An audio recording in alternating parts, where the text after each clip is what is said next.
Hello dear viewers, Assalamu alaikum. Welcome to my channel.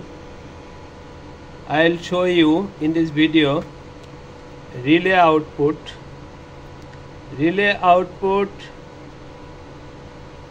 NO Y5C Y5A. This is Y5A, this is Y5C. Now this condition is NO. When we start the motor,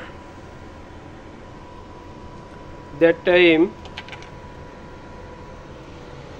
it will be NC and we'll get voltage from Y5C to Y5A. We supplied 24 volt DC Y5C.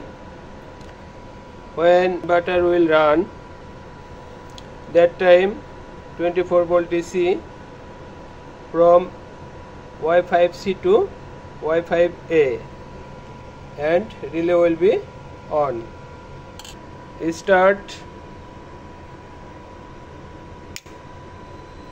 and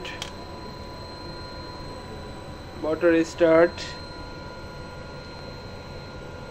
relay on, off,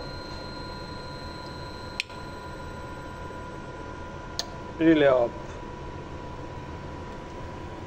motor off. Thank you so much for the watching video. Please like, share and subscribe my channel.